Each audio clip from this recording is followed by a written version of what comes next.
Hi Chefeteers, I'm Chef Nakia and I want you to be more confident in the kitchen, and I have a personal curiosity about how food and cooking have evolved and what's the history of food and cooking.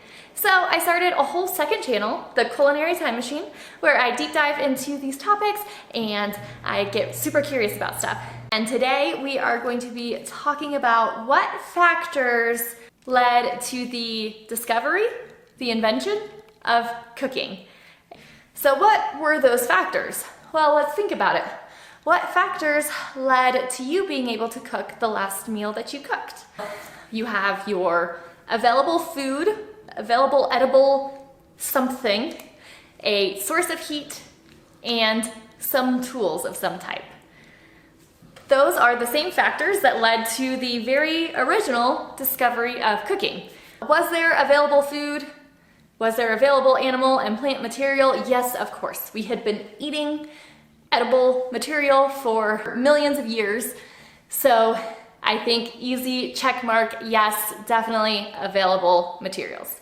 Now, until humans harnessed fire and learned how to create a spark or travel, maintain a fire, there couldn't have been any habitual cooking. So a person may have eaten cooked food once in their lifetime and potentially never again if it was from an opportunistic type experience.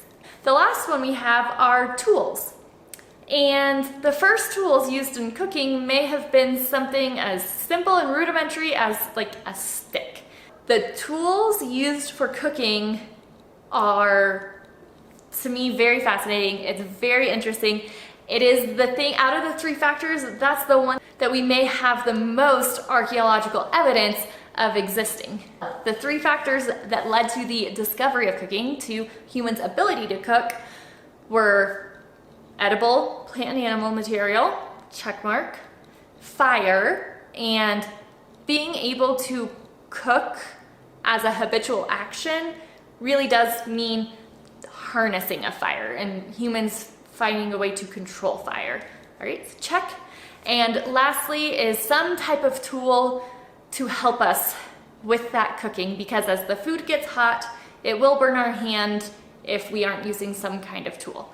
And sticks and stones are going to be the most rudimentary, most likely the most basic tools to begin with. So if you are here because you want to be more confident in the kitchen and you want to continue learning those tips and tricks to help you build confidence in your own kitchen, then stick around. I will still be continuing to put up videos on this very channel right here for you.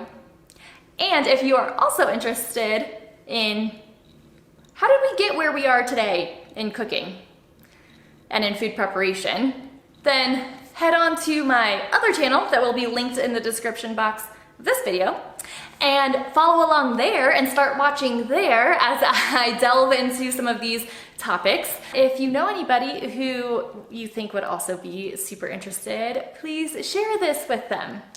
And if you are an expert in any of this subject matter, I would love to connect with you in the comments and hear more about your expertise. So if you're curious about the history of food like I am, I encourage you to join me over there. I'll see you over there. Thank you so much, Chefeteers.